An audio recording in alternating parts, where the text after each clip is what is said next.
Welcome to the Curator Salon podcast. I'm your host, Geeta Joshi, and today I'm talking to my friend Simone. Welcome, Simone. Hi, Geeta. I'm very happy to be here.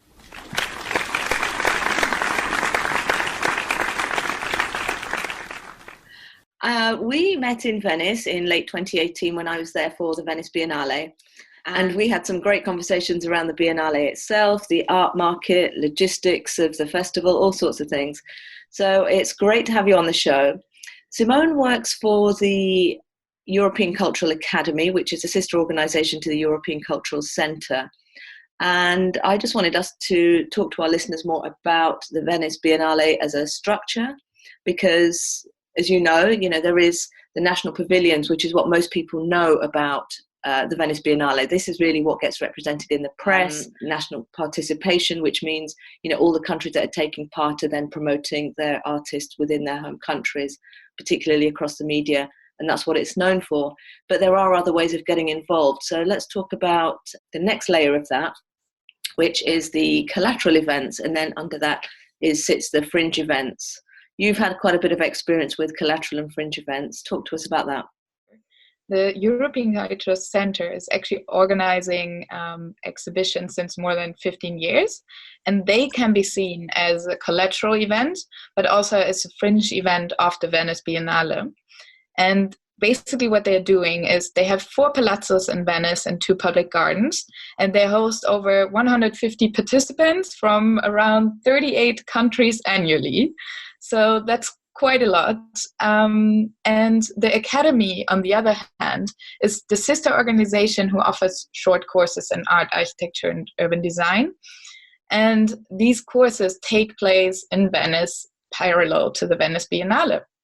So since this channel is actually also dedicated, of course, to artistic practice, I don't want to focus any much longer on architecture, but more on the art side of the Academy, because what we are actually trying to do is sort of generate a transparency on the art market and the creative industries, but also talk to curators and organizers of the Biennale to give you sort of an honest perspective on the culture sector, the Biennale, and sort of what is going on in Venice.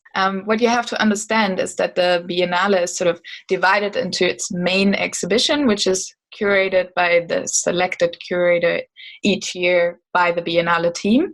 And then on the other hand, you also have national participations, collateral events, and the fringe. So that means at the 2 main locations, at Arsenale and Giardini, you will have national participations, but in each location also the main exhibition. So for 2019, Ralph Rugolf will curate the main exhibition. He is the director of the Hayward Gallery in London. So he does that. But next to the main exhibitions, you also have the national participations, which are either curated by the representatives of each country or by entities such as the British Council, for example, for the British Pavilion. So these national participations are, of course, concentrated at Giardini and Arsenale, but they can be also concentrated at fringe or at collateral events in the city of Venice. So there are 2 options to participate, actually. I'm sorry that I'm going into depth here now, but I think this is very interesting because there are 2 ways of participating as a national participation, either as an official collateral event or as an unofficial one. So if you like to be an official collateral event, you need to pay an admission to the Biennale, which is 15,000 euros to receive the logo of the Biennale. And if you prefer to kind of organize your national participation by yourself, you can do that as well by basically choosing any space in Venice. Among others, of course, also events are organized at the European Culture Centre. So here sort of the bigger scale makes sense again, because you can either participate at the European Culture Centre as an official event or as a unofficial collateral event, which is called fringe, just to give you an idea. What I found really interesting actually is the national pavilions have embassy kind of status, don't they? So you feel like you're going into the Australian embassy and then you're technically on Australian soil. Yes, indeed, because some of the pavilions are actually owned by the countries. So the Biennale has no authority actually to destroy the pavilion or rebuild the pavilion. And of course, if you think about sort of the Giardini itself, which is sort of struck me the most because it is a place that is defined by sort of its colonial history in Europe, because it was built in 1895. So back then, nationalism was thriving. And you can see that at Giardini, because the majority of the national participations are actually some which represented sort of the thriving powers of Europe at that time. So it's meant to be an international exhibition, which it certainly is, because it is one of the oldest in the world, oldest biennales. But what about which countries are represented? Because this was kind of one of the conversations we had when I was there, that there's a lot of Africa missing, and I think South America has got slightly more, but again, there's a lot of countries that are missing.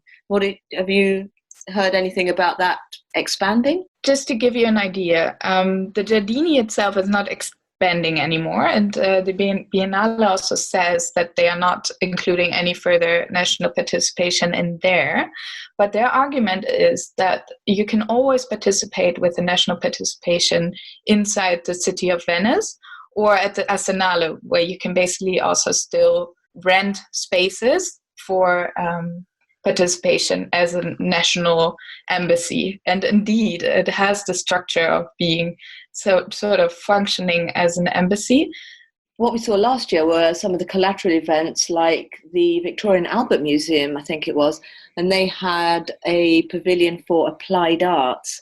So it's quite interesting that institutions that can basically set up their own pavilion as well. And this was one of the things that kind of drew me to coming to see Venice, particularly for last year's Biennale, was around those collateral events and identifying how people can not just take part. Well, obviously you'd have to be an artist of a certain profile to be representing your home country, but the idea that, you know, basically any kind of group or organization can have their own pavilion, like I said, with the V&A setting up the pavilion for applied arts, but potentially, you know, having a pavilion for California or Somerset or something. I thought that was really fascinating, and how that can, you know, there is that possibility of having an independent kind of platform there, but then getting the exposure on a world stage. Yes, indeed. It does make the Biennale also slightly more inclusive, as you might expect it to be. But it is such a costly endeavor, as we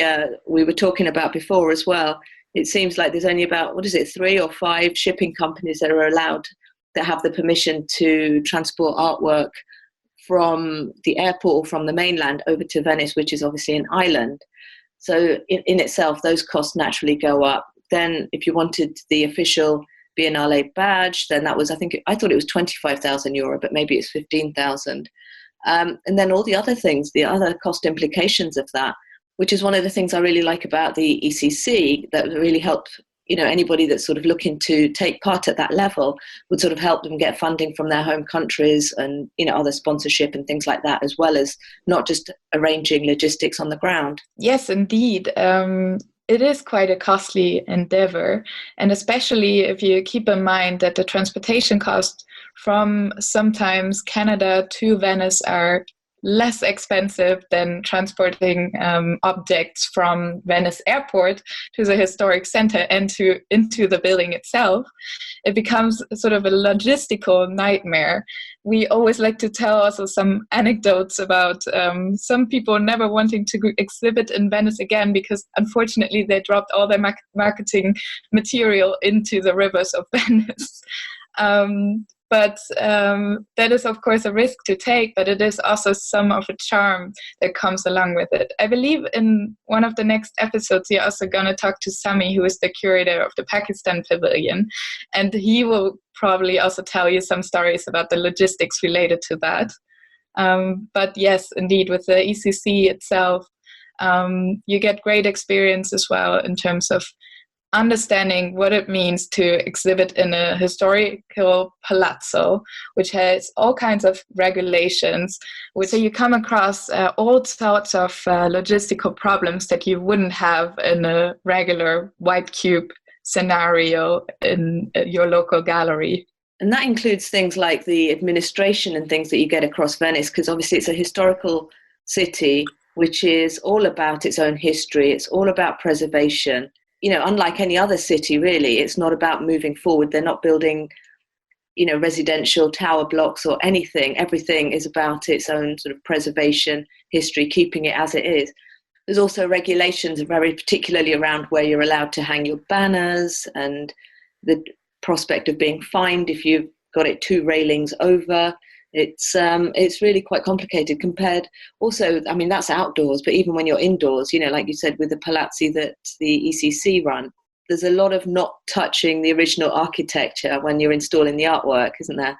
Because I know there's a lot of either false walls were put up or just having to find new ways of displaying artwork. Yes, it is always a challenge to work with different media, especially because, for example, at Venice Design, everything is about design objects, but then we also present objects such as sculptures and photographs and paintings, and they all have different requirements. And what about video as well? Because there was a lot of video going on at the Palazzi, wasn't there? So how are you managing all these sort of technical requirements around that in a historic building? Yes, so that's actually also the fun part, because we always have to find new creative ways of displaying the artworks. Do the artists get much inclusion in how the artwork's displayed, or is that really left to the curatorial team? It is partly up to the decision of the curatorial team where to display the art, but of course it depends a little bit on how much space the artists require, because if they get to choose, for example, a whole room, then of course they're involved in the curatorial decisions as well. But since there's over 150 participants, you sometimes have to make compromises. So a lot of our conversations then and since turned to this phrase we heard many times, right? See in Venice, buy in Basel, and the art market. What are your thoughts on that? As a culture economist, I'm always interested in the art market, and the Biennial is definitely a fascinating case study in terms of like the power of an institution and how it impacts the art world. Because see in Venice, buy in Basel is actually describing sort of the interest for an artist, but also like how its demand for the artist goes up. And what actually happens in Venice is, of course, as many might know, that very much galleries and artists at the same time are interested in presenting in Venice because they know that their value will go up by presenting there. Let's talk about that Damien Hirst story. Go on, tell it. The Venice Biennale is actually still sort of connotated as a festival in comparison to the Art Basel. But of course, it tends to be forgotten that it has its commercial parts. So, for example, in 2007, the White Cube Gallery sold most of the works of Tracy Emin actually before the opening of the Biennale.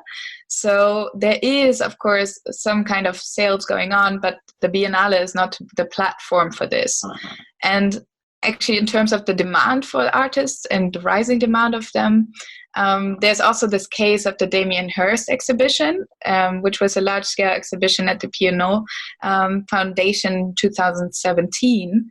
And actually, to me, it very much felt like re-establishing the value of Damien Hirst on the market, because in recent years, it went down, and therefore with that exhibition he was sort of thriving its market value again. Because didn't the Venice Biennale actually used to have a sales office that closed, I don't know, a few years ago or a few decades ago even, but the commercial aspect clearly still exists, like you said, with Damien Hirst showing at the foundation, but he was showing somewhere else as well at that time? Exactly. So he was showing a large-scale exhibition at 2 locations in 2017. He was showing at Palazzo Grassi and at the Punta della Dogana.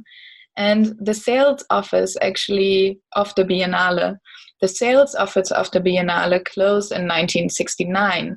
But it started out as a sales exhibition. So there was a commission actually given to the government in Venice when they started out in 1895.